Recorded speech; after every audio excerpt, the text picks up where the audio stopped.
How's it going? This is Unheard Whispers. Today we're diving into some really creepy and puzzling history of plagues.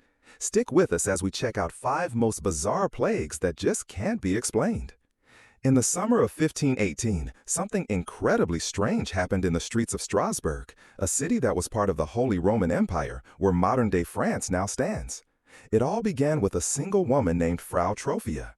On a hot July day, she stepped into the street and started dancing. There was no music, no celebration, and she didn't stop. She danced for hours, then through the night, and continued the next day.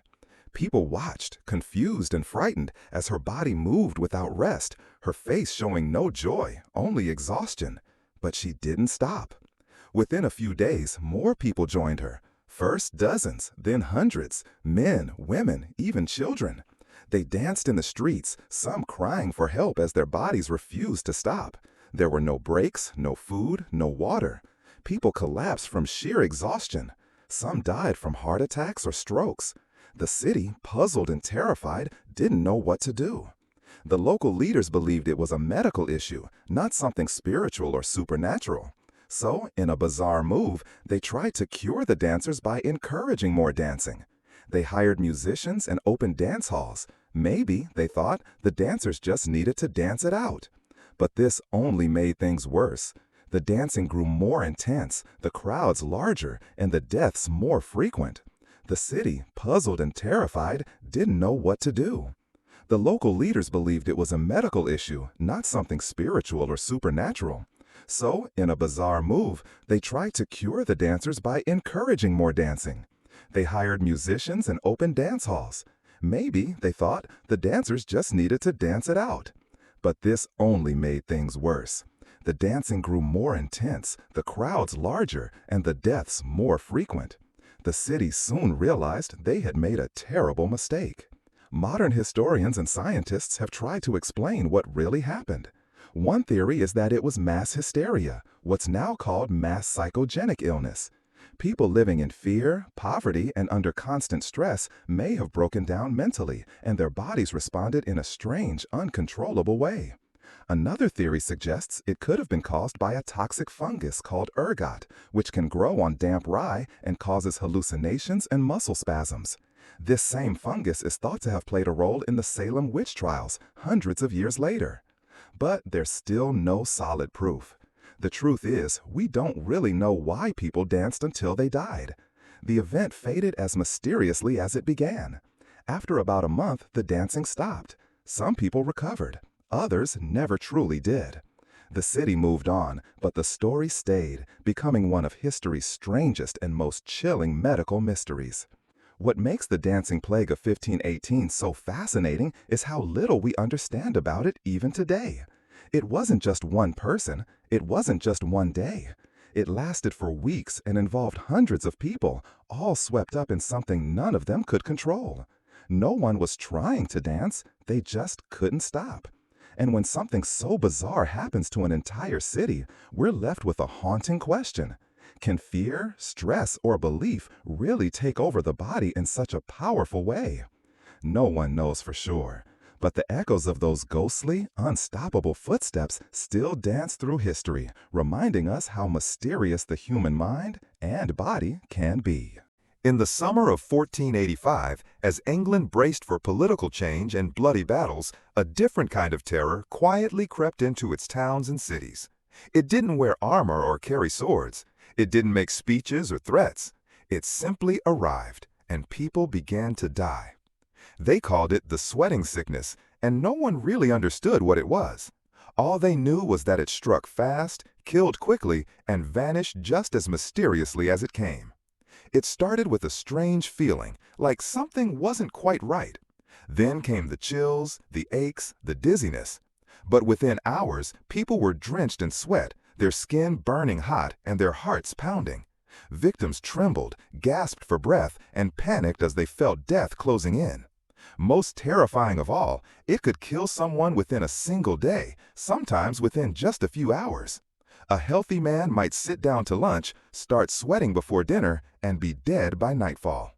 The disease didn't spread like the plague with swollen lumps or foul smells. It left behind very little trace. And it didn't seem to follow the usual rules of sickness. The poor suffered, but so did the rich. In fact, it seemed to favor the wealthy and the powerful. Even young, strong men, noblemen, courtiers, knights died in droves. That made it even scarier. Money and strength offered no protection. The first outbreak coincided with the arrival of Henry Tudor, who would become King Henry VII. Some believed the disease came with his army, possibly from France, but no one could be sure. And even after Henry took the throne, the illness didn't stop. It returned again and again over the next few decades, each time causing panic. Cities emptied as people fled into the countryside. Priests prayed, doctors guessed. No one could agree on what caused it. Some thought it came from bad air. Others blamed dirty water or even evil spirits. Each outbreak seemed to follow a pattern.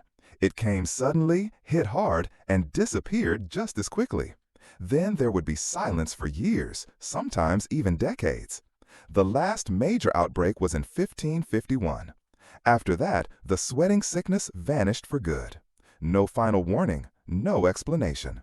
Just gone. Modern scientists have tried to solve the mystery. Some think it might have been a kind of hantavirus spread by rodents.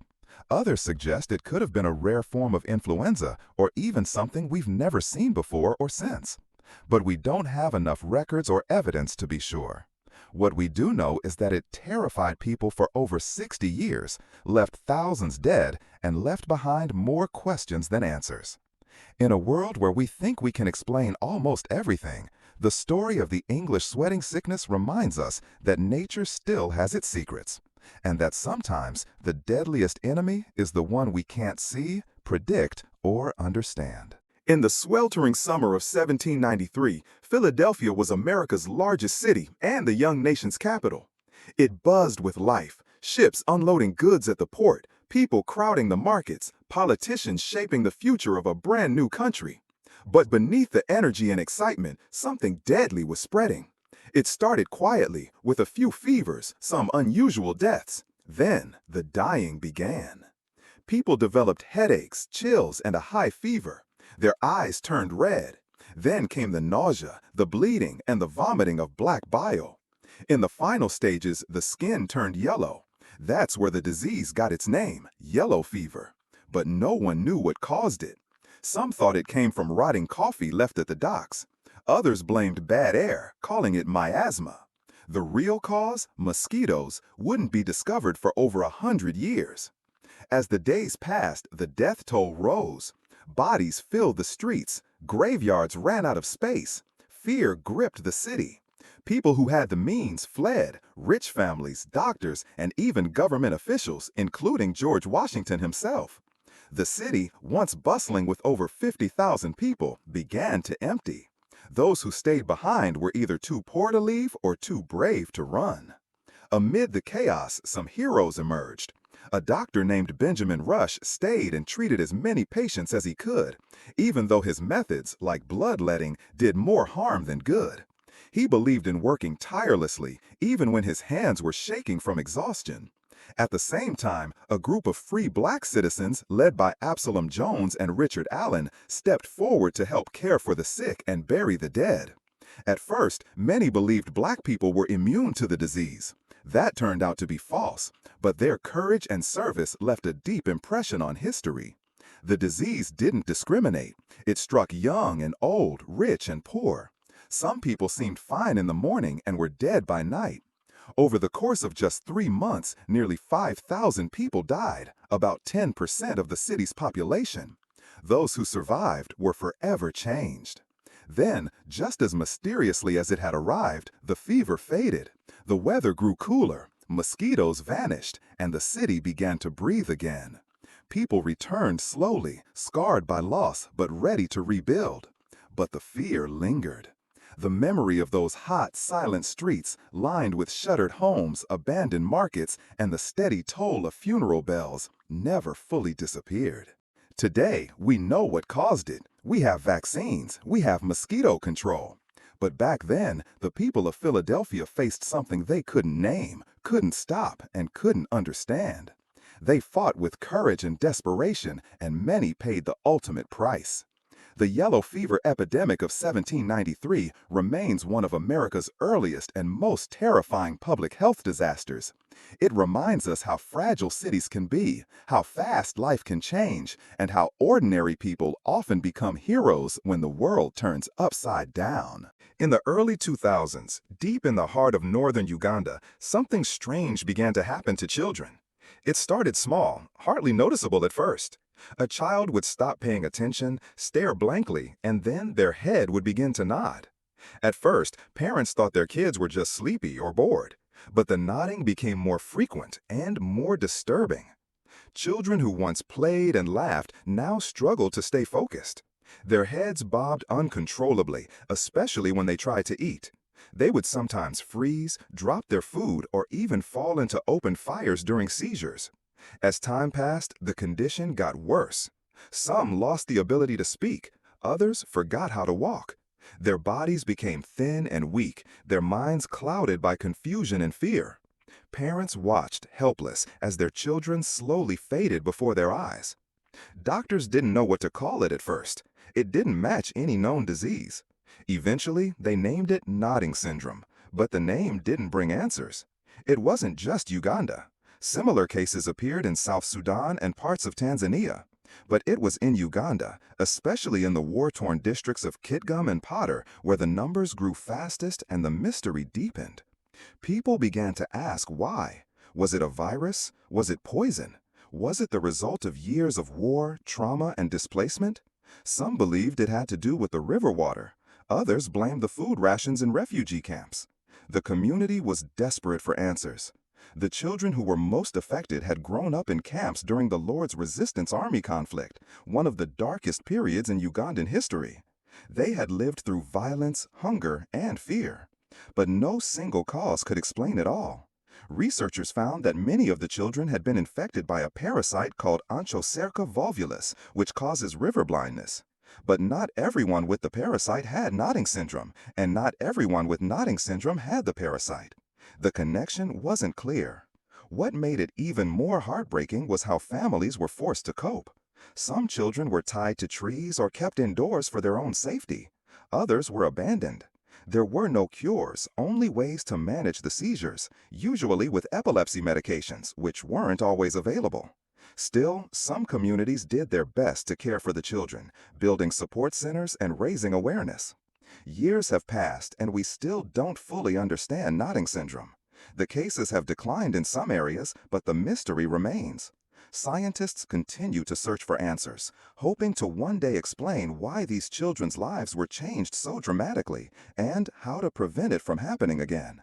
Nodding syndrome is a painful reminder that even in our modern world, there are illnesses we don't fully understand, especially in places already burdened by conflict and poverty. Behind every case is a child who once dreamed, played, and laughed, and a family still waiting for answers that haven't yet come. In the year 430 BCE, the great city of Athens stood at the height of its power. It was rich, cultured, and deeply proud. But even great cities can fall, and sometimes not by war, but by something far smaller and deadlier than any army. It began during the Peloponnesian War, when Athens was locked in a bitter fight with Sparta. To protect its people from invasion, Athens brought everyone inside the city walls. The streets grew crowded, the air turned heavy, and then the sickness came. No one knows exactly how it entered Athens, perhaps through the busy port of Piraeus, carried in by sailors or traders. But once it arrived, it spread like wildfire. People began to suffer from fevers, red eyes, swollen throats, and a terrible thirst. Their skin blistered, their stomachs twisted, and their minds filled with confusion. Some went blind. Others bled from the nose, mouth, or even from open sores. Many died within days. Even more terrifying, doctors had no idea how to stop it, and many of them were the first to fall. The Athenian historian Thucydides was one of the few who survived the disease. He wrote about it in chilling detail, not just the symptoms, but the way it changed society. People stopped caring for one another. Fear ruled the streets. Family members abandoned the sick. Funerals became hurried, impersonal, and chaotic. The dead were piled into mass graves, or even burned in the wrong funeral pyres. Laws broke down. Religion offered no comfort.